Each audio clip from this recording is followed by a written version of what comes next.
Miss Universe podcast.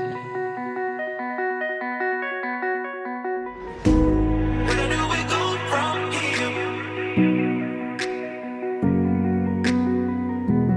Where do we go from here? Miss Universe podcast. Where do we go from here? Where do we go from here?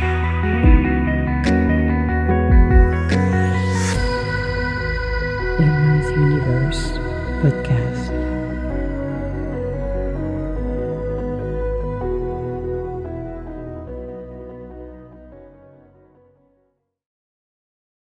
Hello and welcome to Emma's podcast.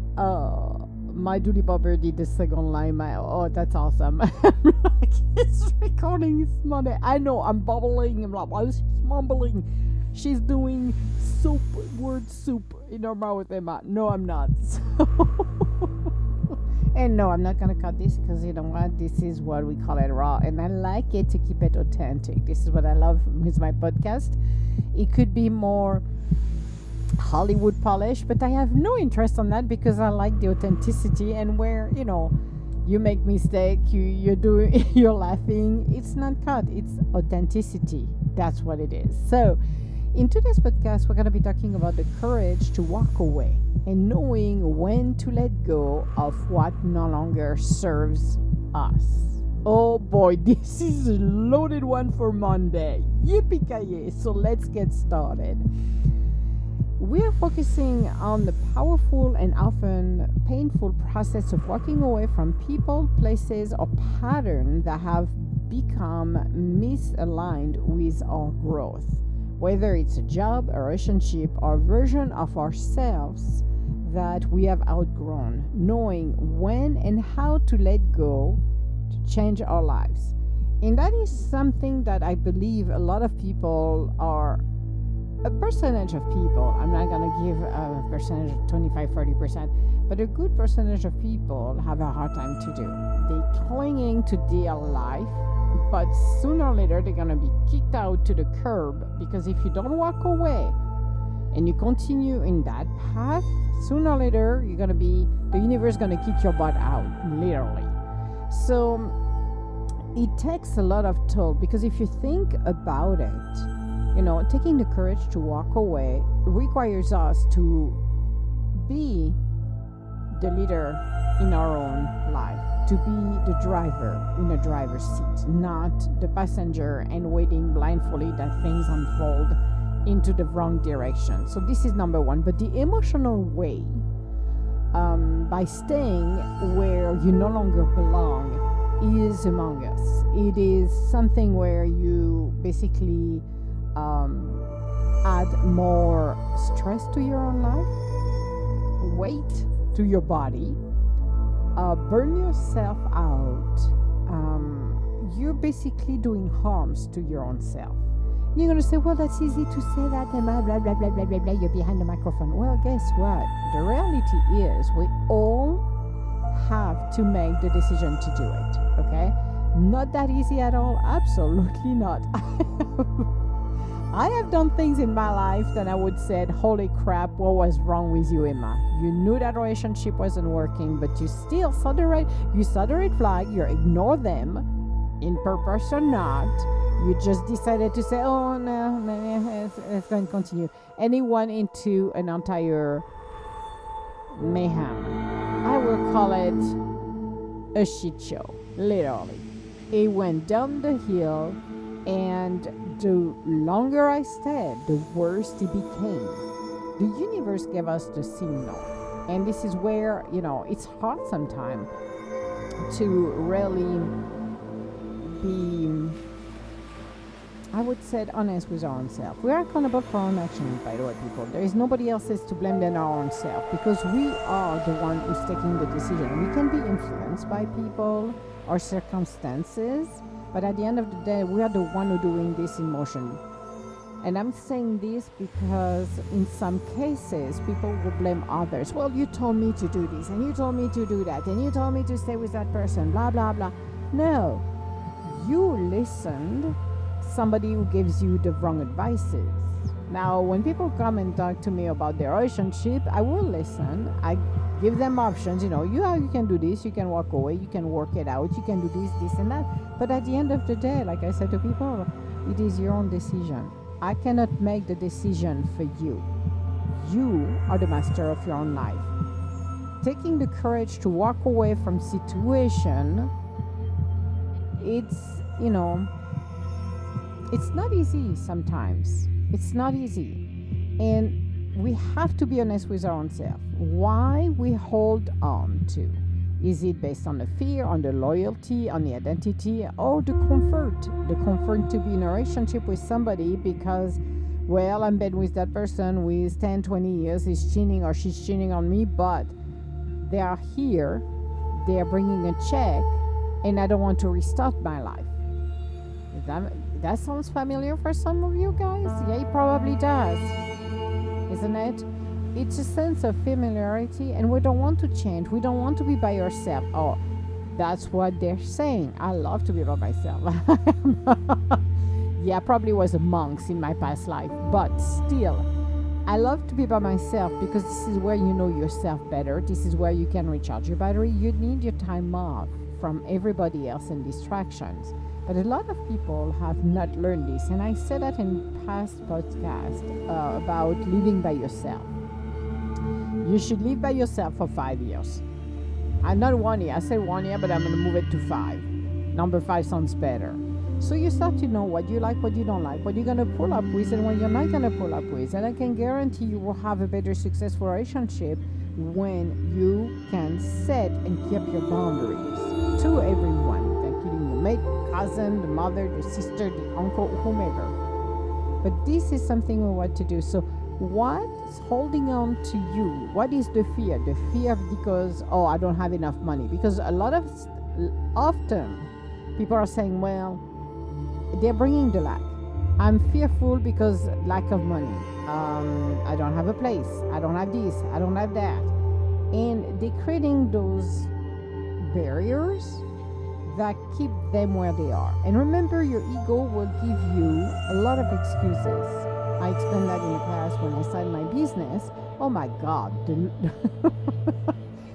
number of excuses to do not stop, to be on my own and do my own business was phenomenal. Oh yeah, I got it. All excuses in the world. And I'm telling you, left, right, middle, and center. Well, you need a paycheck. Well, you don't know where it's going to be tomorrow. You have to do this, you have to do that, blah, blah, blah. At the end of the day, you're like, I'm not going to do it, I'm afraid. But when you break that barrier and you said, screw that, I'm going to do it, and you're doing it, yes, it's a different level of stress. Yes, it's going to be up and down. But you know what? At the end of the day, you look back and you said, you know what? That was a wild ride, but that was worth it. So the other thing as well, when you're looking at taking the courage is knowing when to let it go, is the difference between giving up and choosing peace. Because giving up, it's, when you have done everything you could do in a relationship or at work or whatever, and it doesn't work. You can give up and stay where you are, or you can choose peace and move out of the situation where you are. Because the most important part of it is the peace, your internal peace. Without that, you live in chaos, you live in stress, you live in a fly or fight mode. You're not happy. Well, maybe for 5 minutes when you see something that is fun, but you don't have that internal peace. You have, again, I talked to her about recognizing infamous red flags in work, in friendship, in habits. Work, I used to do that a lot, but now it's quite difficult because we do pre-interviews and stuff like that on Zoom. But when I worked and I was going for interviews and I would go to the building, I would sit by the receptionist and I would be observing what was going on. And you could see who was coming, how the reception was talking, but see everybody else's, see how the feeling of the mood was. Walking around to go to the conference room. Now they moved the conference room by the receptionist, so you don't have access to the room. You don't see the full energy of the building. But it was very interesting to see and observe. So observing those red flags, and I've been into a situation when I looked at it, I'm like, wow, I would not want. I'm not going to work here because I do not like what I'm seeing. And I saw people who are not only not treating themselves and each other very well, but pretty much a chaos. And I'm like, that is not the environment I want. So you have to look at the red flag and don't be the ostrich, because sometimes, even at work, when you see things happening, when there is a shift in your work, you have to be able to recognize, okay, am I growing my position? Because sooner or later you are. You're going to need to evolve and change. Now you have a choice. You can get stuck where you are and be there for quote unquote safety. And then when the layoff round comes around, and then you're out. Or you can take that leap of faith and said, okay, I have learned everything. I've grown my position. What can I do next? And talk to your manager and see, well, I'm doing this, but I'm kind of bored. This is what I said to Joel many years ago when I was working with him, underneath of him. I was the director, I wasn't. And I told him one day, I popped in his office and I said, okay, I got enough. I'm bored. I need something else. And then he said, okay, what do you want to do? I have this and that. I said, okay, we'll take over on this one and start this instead. So it's expanding. It's learning that you're going to start somewhere, but you're going to evolve. You're going to change. So the same with work. Now we are looking at friendship, and that's something you need to, again, it is very difficult for people to realize. You could have friends you grew up with, and those friends are going to change and evolve. And maybe one day they're going to turn on you. Maybe something's going to happen that you're not going to see eye to eye anymore. Maybe something's going to be triggered, or maybe you grow apart and it's time to go. In order for them to have people coming in their lives, and for you to have new people coming in your life as well. So that's something. Now, if we're talking about habits, let's talk about our habits, because we do have habits and patterns. So we might not be aware of what we're doing, and then when we start to have the awareness of our patterns, then it would be good if we're looking at how to change them and get new habits. Again, it's one step at a time, but we have to take the courage to do that. We have to take the courage to decide, I am ready to do that. I'm aware right now, but I'm not ready yet. I'm working towards it, but I'm not ready yet. But you have to see those red flags. And I'm telling you, every time you go back and rethink about a relationship, and that ended well or not, either way, you're looking at the beginning of the relationship, and I'm talking work-related, everything across the board. But you're looking at it and said, well, there were those red flags right here, right here, right here, right here. I saw them, but I kind of ignore them. Why that?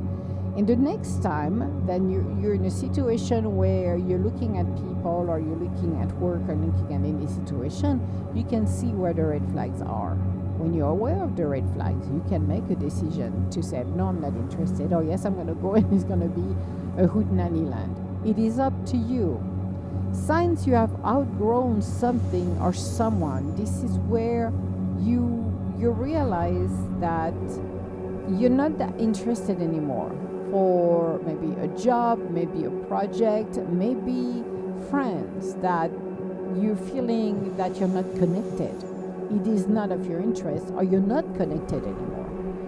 And you're drifting slowly apart, and one day, poof, everybody gone, which is fine. Again, like I said, we are growing, we are evolving, and if you want to cultivate a relationship, then you need, it's like a plant, you work at it. It's the same with the personal, with the mate, it's the same with the friends, it's the same with the family. But you're going to realize at one point of time, once upon a time, some of the relationships are going to change and they're going to evolve, and some are just going to drop off naturally, because this is how it is. Now, let's talk about the grief of letting go, even when it's right, because that's the biggest things ever as well.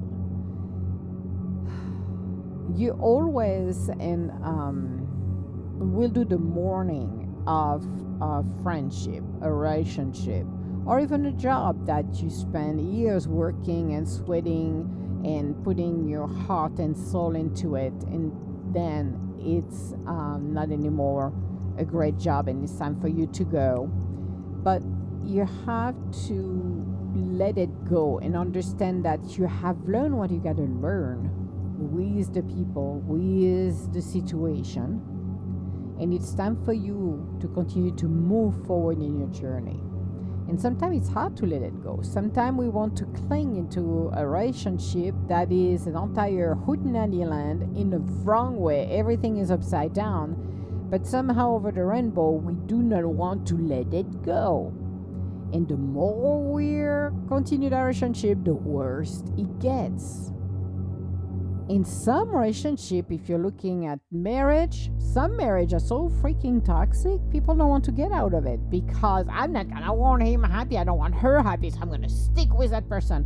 And it's like you do know you don't do any services to your own self. You're punishing yourself actually by sticking with that person. You have to go through the grief, through the pain, through those emotions of grieving, and then you move along. And 6 months later, a year later, you're in a better relationship, and you look back and you're like, what was wrong with me? Why didn't I let it go immediately? I'm in a better position right now. I'm happier. I have learned everything I had to learn from the previous relationship, and I'm somewhere else better. Yes, it's not fun to go through the grief. But is it worth it to put ourselves under stress if you don't trust your mate, if you despise your mate, to stick with it? And some people can say, yes, it is. No, it's not. Because if you think you make them miserable, but you make yourself miserable even more. You brought more negativity towards yourself than anything else. It is better to take the courage to walk away. Let them be. And if they want to be with somebody else, let them be. You know what we said? Somebody else's, the raccoon, give it to the raccoons because, raccoons go and do garbage. Toys, give the broken toy to somebody else's. It's not your monkey, it's not your circus. People have a tendency in a relationship to want to save everybody else's. It's like you cannot save anyone except your own self. Okay? Let's be very honest with this one. But you need to let it go. And you need to be honest. I think this is the hardest part people don't understand, is that you have to be honest with your own self. It sucks. Per experience, it freaking sucks. Okay, people? It sucked the life out of it and it's not fun. But the good part of it is when you bring your awareness, you bring the honest truth.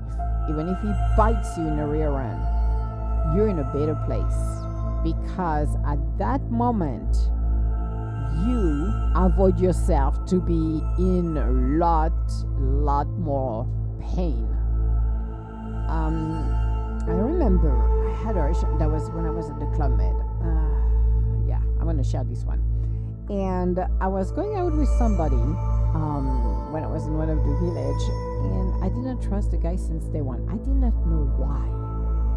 I did not trusted him, and we were together for like a month, something like that, because I ended up because I did not trusted him, and I don't know why I did not, but the red flags were there, and I don't know, he never did anything wrong, far than I know or I knew, but something set a red flag, and I did not want it to have that feeling. I did not like that feeling of not trusting that person. So I ended it and my peace came back. I was so peaceful. I was so happy. I'm like, yippee-ki-yay. But this is the kind of situation where you have to look at, do you want to feel the pain all the time? Do you want to be stressed all the time? Do you want to feel your stomach turning upside down every 5 minutes? Yes or no? Those are the questions. I would say no. I'd rather have my peace. Peace is it's a commodity. It's not a luxury. It's not a luxury. It should not be a luxury. But for some people, it is a luxury. So think about this, because you have to build new foundation after the fall. Okay? After you're ending everything, after you let go of what no longer serves you, you're going to build a foundation. You're going to rebuild the foundation so you don't repeat the same cycle. You don't repeat the same story over and over again. You set your boundaries, you set your own expectation, and I don't care what other people are gonna say to you. You do. What did I heard one time saying to me?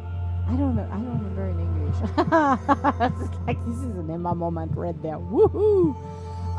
Oh yes, I have a high expectation. And somebody said that to me. And when I work, I have a high expectation for myself. Yes, I do, because I want to do the top. I always want to do the job perfectly, meaning nothing is ever perfect, but to the quality that through my eyes I see it as perfect. Okay? And somebody said something to me because I wasn't in a relationship at the time, and they said, well, you have high expectation on people. And I looked at her and I said, yeah, no, I don't have any expectation at all. I have my own standard, and my standards are high because I do not want to deal with a game. I don't want to deal with the players and the rollers and whatever on the block because I don't have time for that crap. And I answer her this way. I said, my expectations are mine, and I'm not gonna lower them down just to be with someone. A lot of people are gonna lower their expectation, and it's gonna be at the detriment of who you are. Being with someone just to be with someone is not gonna give you the right person. Set your expectation of what you're looking for. Now, when I'm gonna say expectation, I'm gonna specify, because I have something that just came in mind, and I have to specify when I'm saying this. I'm not talking of somebody who, when I'm talking high expectations, gonna bring me caviar and champagne served on a platter.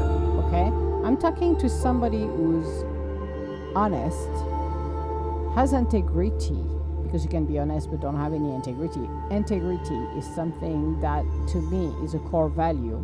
So looking at somebody that is honest, true to himself, and aware, somebody who's grounded, somebody who knows who they are and not a player. And I can guarantee the people who know who they are, they don't play around, because they don't give a crap about playing around. They know what they want.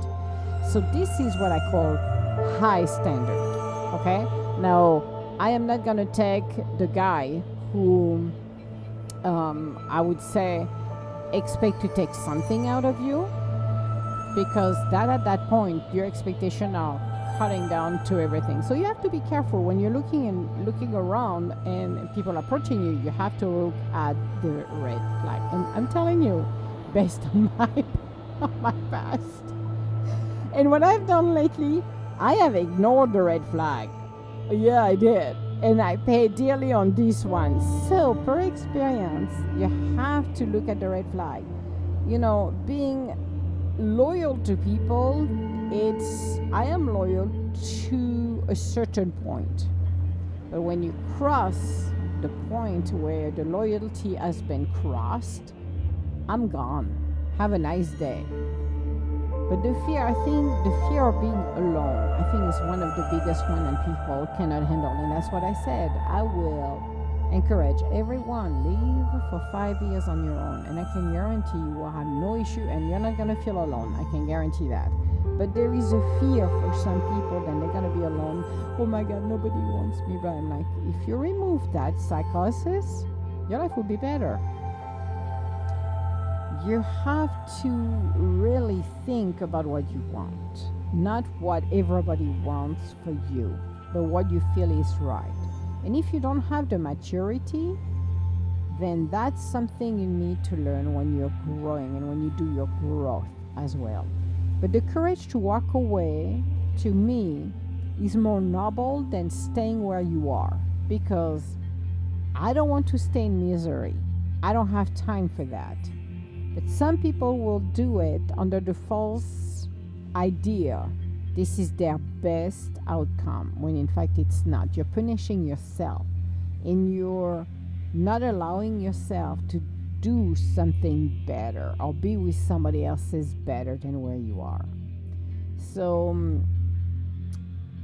I would say to you guys, think twice, but looking at the emotional way on you and on your personal life. Seriously, the toll that takes on you, because this is pretty brutal, I would say, in some cases. So I'm gonna invite you to do something. Is get a journal and reflect on one thing that you need to release. You, they, everybody. You need to release in what's waiting for you on the other side. Think about this one. I think it's pretty powerful when you realize I am not happy at the job where I'm at. Okay. You have thousands and thousands of possibilities. Why don't you take that leap of faith? That leap of faith. Not faith, but faith. Welcome to Emma's Universe podcast. Gotta love it. But think about it. Think about one thing. And as you go, the hardest part, as I'm gonna say, as you go along, you're gonna learn to do more and more. Start with one. And when you're done with the one, and see and do a call to actions, and just showing up, show initiative towards resolving things. But there is always solution for everything we face. There is a solution. So when you start with this, then you start to bring and open up more awareness of where you are, who you are, and realizing that letting go of someone that is not bringing any value to your life, it's time to let them go. It's better to have few people around you that really can support you and embrace who you are than have 1,000 people and feeling alone in that situation. So think about it, but journal on it and reflect. I would be curious to know what comes out of it too. All my love, guys, and we'll talk to you later. Bye now.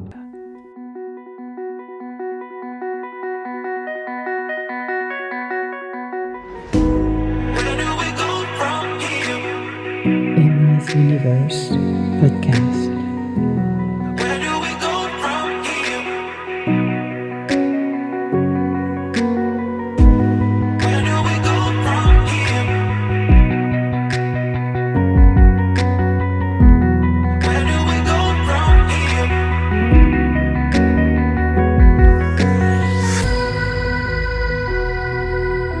Emma's Universe Podcast.